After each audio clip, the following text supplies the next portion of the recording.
En este tercer domingo del tiempo de Pascua hemos leído el Evangelio de Lucas 24, 13, 35. La primera idea que yo quiero que tengamos claro frente a este Evangelio de Lucas 24, 13, 35 es que este Evangelio se ha escrito para personas como ustedes y como yo que no conocimos a Jesús directamente, ni tampoco a uno de sus más inmediatos colaboradores como son los apóstoles, sino que nosotros basamos nuestra fe a través de la experiencia en una comunidad llamada Iglesia Católica. El Evangelio de San Lucas se escribe alrededor del año 80 al 90, es decir, a finales del siglo I, y para quienes escribió este Evangelio, la idea es muy clara. Ellos estaban añorando poder conocer en persona a Jesús. Ellos añoraban el que no haber escuchado, el poder escuchar la voz personal de Jesús, su mensaje, sus milagros, estos acontecimientos que a ellos se les enseñaban como la resurrección. Por eso dice acá el énfasis: Jesús en persona se acercó y caminó con ellos. La otra idea que quiero que quede clara frente a este Evangelio de Lucas 24, 13, 35 es que el evangelista está diciendo que nosotros no tenemos que añorar nada, ni nos debemos de sentir menos que aquellos que sí pudieron ver y conocer a Jesús. Porque el evangelista está diciendo que Jesús en persona sigue caminando, guiando, sanando, hablándole a su comunidad, pero a través del sacramento de la Eucaristía. Mire, dice acá que se acerca y comenzando por Moisés y continuando por los profetas, les explicó todo lo que las escrituras se refería a él. ¿Cuáles son esas escrituras? Es lo que para nosotros llamamos el Antiguo Testamento. Comenzando por Moisés, eso se llama la Torá. La Torá son los 5 primeros libros de la Biblia. Los judíos lo llaman Torá, quiere decir lo revelado. Si ustedes buscan por internet Torá, T-O-R-A, no sé si de pronto le pondrán la J, la cual debe de llevar, pues si la transcribimos a nuestro idioma español, las letras que ellos manejan, Torá, a veces se pone una J, otras veces no la ponen, simplemente Torá. Ustedes van a encontrar que lo traducen por ley, pero la Torá o la Torá no traduce ley, sino aquello que es revelado, y está compuesto por Génesis, Éxodo, Levítico, Número, Deuteronomio. Estos 5 primeros libros los judíos dicen que fue escrito por Moisés. Entonces cuando dice acá, y comenzó por Moisés, es decir que empezó a explicar la Torá, la centralidad del mundo judío. Continúa con los profetas. Profeta en singular, en hebreo se dice Naví, en plural se dice Neviín. Entonces los judíos tienen sus Biblias. Una parte de la Torá, aquello que ha sido revelado y que se consigna en los 5 primeros libros de la Biblia. Luego aparecen los Neviín, los profetas y los libros históricos, y luego aparecen los Ketubín, que son los otros escritos que para nosotros serían los sapienciales. Esa Biblia que para nosotros es el Antiguo Testamento y para los judíos es la Torá, los Neviín y los Ketubín, Jesús empieza a explicar el acontecimiento de la muerte y resurrección desde esos textos bíblicos. Que eso es lo que hacemos nosotros en la primera parte de la Eucaristía. ¿Qué es lo que hacemos nosotros en la primera parte de la Eucaristía? Descubrimos cómo nuestra historia se está inmersa en una historia de la salvación, que comienza desde Abraham, pero muchos textos comienzan desde Adán, cuando ellos pecan y Dios le promete la salvación a Adán y a Eva a partir de la descendencia que ellos tendrían. Entonces, ¿qué pasa? Las Escrituras empiezan a iluminar nuestra historia, las Escrituras empiezan a darnos a entender cómo interpretar nuestra historia a partir o inmersos en una historia que se llama la historia de la salvación. Luego, dice acá el texto que lo invitan a pasar a su casa y dice que Jesús coge el pan, lo parte, lo parte y se los entrega bendecido, es decir, eucaristizado. Jesús coge el pan y se lo entrega eucaristizado. Es lo que él hizo en la última cena, coge el pan y se lo entrega a sus apóstoles diciendo: esto es mi cuerpo, toma el vino, y dice que esta es mi sangre. Y este texto dice que apenas Jesús parte el pan, desaparece. Y al punto se les abrieron a ellos los ojos y lo reconocieron, pero él desapareció de su vista. Es decir, que el pan sustituye la corporeidad de Jesús. Por eso lo que dice el Evangelio de Lucas 24, 13-35, no debemos de sentir ninguna inferioridad de aquellos que sí conocieron a Jesús, porque hoy también lo podemos conocer a través de la celebración eucarística. Se escucha la palabra y se interpreta el acontecimiento salvador a partir de ella, pero el reconocimiento de que Jesús es el Hijo de Dios y entender claramente la deidad de Jesús es cuando se parte el pan. Cuando pasamos a la segunda mesa, que es la mesa ya del ofrecimiento del pan y del vino, donde el sacerdote, a través de una plegaria eucarística que comienza: el Señor esté con vosotros y con tu espíritu. Levantemos el corazón, lo tenemos levantado al Señor. Cuando el sacerdote dice eso, que ahorita lo vamos a escuchar, y ustedes responden, comienza la plegaria eucarística. Con la plegaria eucarística se consagra el pan y el vino. ¿Y dónde termina la plegaria eucarística? Cuando el sacerdote coge la hostia, toma el cáliz y dice: por Cristo, con Él, en Él, a ti Dios Padre omnipotente, en la unidad del Espíritu Santo, todo honor y toda gloria por los siglos de los siglos. Y la asamblea dice: amén.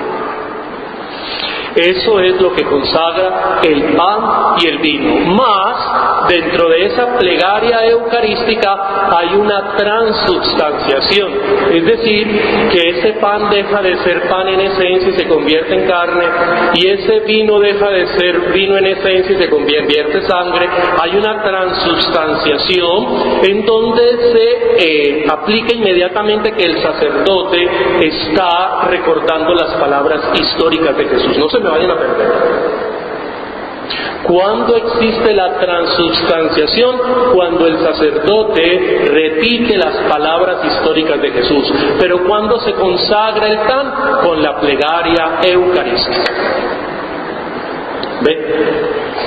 Por eso, a renglón seguido, cuando el sacerdote ha expuesto el pan y el vino que ha sido transubstanciado, y la gente, o el pan y el vino que ha sido eucaristizado, y la gente dice amén, a renglón seguido empezamos a rezar el Padre Nuestro.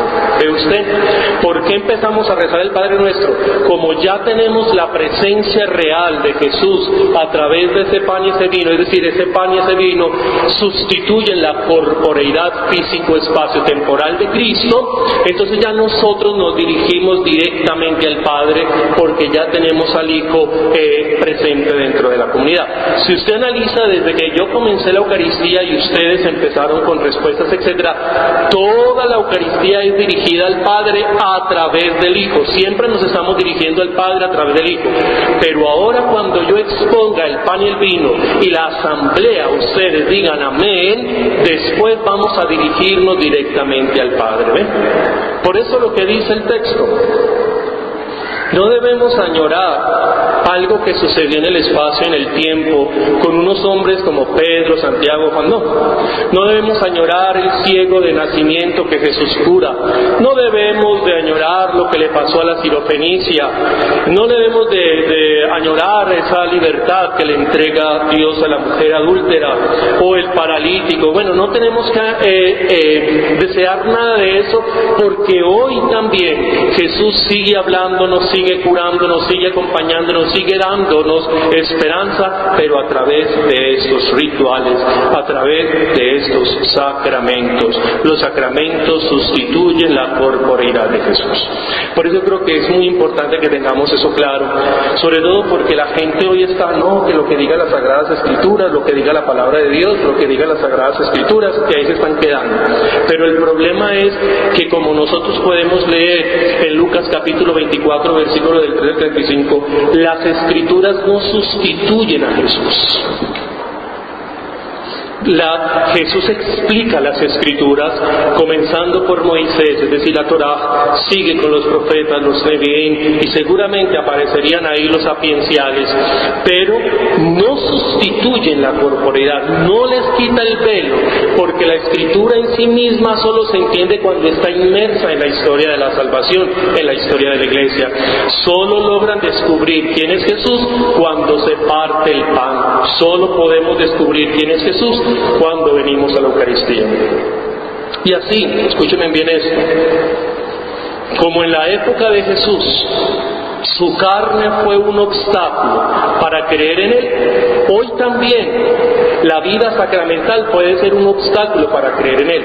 Como ayer lo vieron tan cercano y tan simple y no creyeron en Él, hoy también alguien nos puede decir de cultura de media petaca: ay, a ver, demuéstrenos que ese pan es una carne, y si lo llevamos a un laboratorio, o sea, nos pueden salir con cuánta estupidez hay, y nosotros caer en ese juego sofista que la gente nos va metiendo a partir de unos pensamientos que aparentemente pueden ser ciertos, pero que cuando usted lo analiza no es verdad, ya que existen cosas reales que no se encuentran en la real material.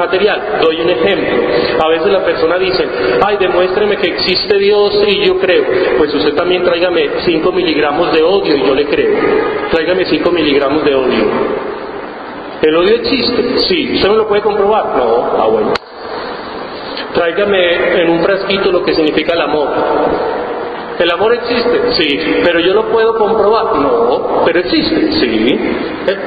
Hay realidades humanas que no son constatables en el espacio y en el tiempo, pero existen. Sí. Lo mismo es la realidad religiosa.